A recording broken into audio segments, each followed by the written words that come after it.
최태성 정선아의 이야기 한국사. 네, 안녕하세요. 큰별쌤 최태성입니다. 자, 우리가 이제 광복이 됐네요. 광복이 됐는데 이제 어떻게 우리 대한민국이 탄생하는지 그 과정을 한번 지금부터 살펴보도록 하겠습니다. 여러분들 그 미소공의에서 합의를 봤다 못 봤다? 못 봤잖아요. 그죠? 자, 1차도 안 됐고 2차 완전 결렬되면서 이 문제를 어떻게 할까 했는데 미국이 이 문제를 유엔에다가 넘겨버립니다. 유엔에서 이제 어떤 결정이 내려지냐면요. 그래? 이거 어떻게 해야 되지? 어떻게 할까? 그러면 이렇게 하는 건 어떨까? 인구 비례에 따른 총선거. 이거 어때? 라고 하면서 이제 유엔 한국 임시위원단을 파견을 합니다. 그런데 소련이 거부하죠. No! 넘어오지 마! 라고 이제 거부를 합니다. 결국 이제 유엔 소총회로 이 문제가 다시 넘어와가지고 다시 결정이 되죠. 그래? 그러면 소련이 거부해서 지금 북한 적이 들어갈 수 없다. 이거 어떻게 해야 될까? 그러면 가능한 지역만이라도 그러면 총선거 하지 뭐. 라고 결정이 됩니다. 그래서 이 남한에서 우리나라 최초의 보통 비밀선거인 50총선거가 열리게 된 거죠. 이 50총선거에 열리는 어떤 그 배경이 여기서 나오는 거예요. 근데 여러분들 이 50총선거가 이렇게 쉽게 진행되지 않아요. 왜냐하면 남한만의 단독선거 이렇게 되면 남한의 정부 따로 북한의 정부 따로 이거 남북 분단 기정사실화 아니야?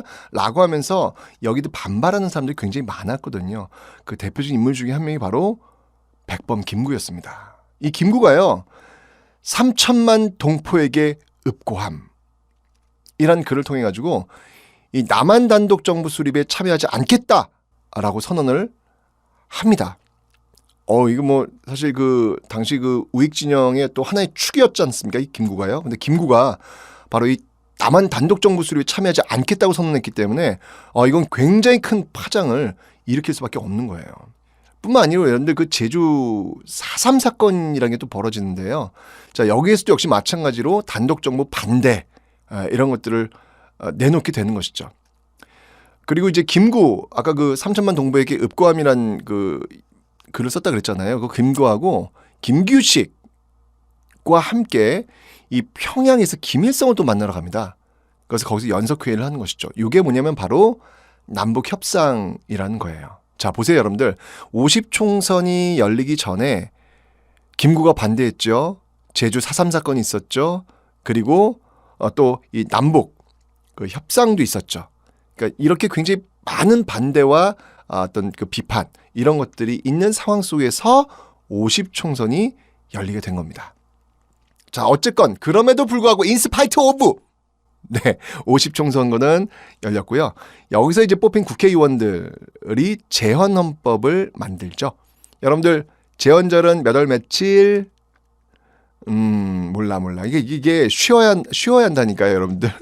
안 쉬니까 몰라. 네, 재헌헌법을 만든 그 재헌절은 바로 7월 17일입니다. 근데 여러분들 왜 7월 17일을 재헌절로 정한지 아세요? 이날이 이 태조 이성계가 조선을 건국한 날이에요. 그래서 조선을 건국한 어떤 그 날을 계승한다. 우린 쭉 이어진다. 라고 하는 의미에서 재헌절을 7월 17일로 이렇게 정한 거예요. 네, 또 뭐 그런 것도 하나씩 알고 있으면 재밌잖아요. 그죠? 네. 자, 이렇게 해서 이 재헌헌법을 만들었는데요. 이 헌법에는요, 어떤 내용들이 들어가 있는지 한번 볼까요? 자, 대통령을 여러분들 지금 대통령 어떻게 뽑죠? 그렇죠. 아버지 어머니께서 이제 투표인 가셔가지고 대통령 기호 1번, 기호 2번, 기호 3번 범범범 이렇게 찍잖아요. 그죠? 근데 이때는 그러지 않았어요. 이때는 이 당시에 살았던 그 성인들이 국회의원을 뽑고요.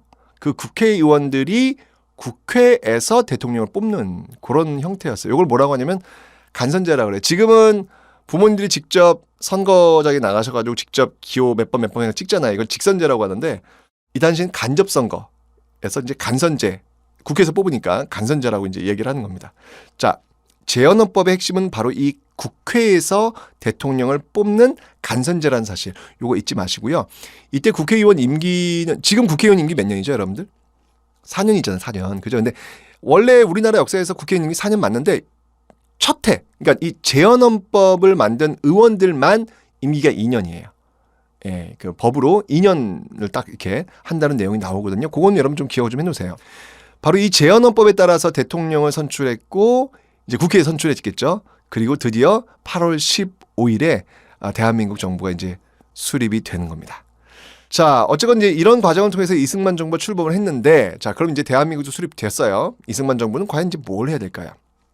처음 출발했던 이승만 정부가 해야 될 일은 크게 두 가지예요. 일단 첫 번째는 뭐냐면 민족 정의를 바로 세워야 되잖아요. 바로 일제 강점기 때 일제 부역했던 바로 일제 민족 반역자들, 이들 청산해야 됩니다. 그래야 정의가 바로 서지요. 그래야 우리나라가 어려운 위기에 왔을 때 그런 역사적 사실을 남겨서 다시는 외세에 부역하는 어떤 그런 일들을 없애야 될 거 아니에요. 그래서 민족 반역자 청산 이거 해야 되고요. 또 하나는 뭐냐면 당시 그 민중들의 열망이 있었어요. 그게 뭐였냐면 토지를 재분배 받고 싶은 그런 열망이 있었거든요. 이렇게 민족 반역자 청산, 그다음에 토지 재분배 이 두 가지가 핵심이었죠. 이걸 해야 돼요. 자, 그래서 이 민족 반역자 청산을 위해서 만든 위원회가 있는데 이 위원회가 바로 반민특위입니다. 반민특위. 근데 이게 이승만 정부가 이 친일파 청산에 좀 소극적이에요.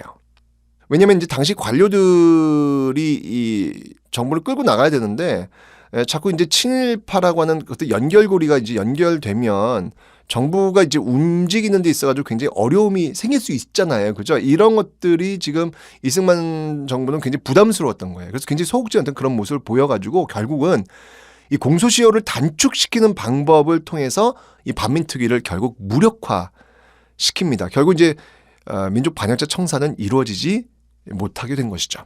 하나의 과제는 이렇게 됐고요. 두 번째 과제가 제가 여러분들 토지 분배라 그랬잖아요. 그래서 시행된 게 바로 농지개혁이에요. 이 농지개혁은 뭐 비교적 성경적으로 단행이 되죠.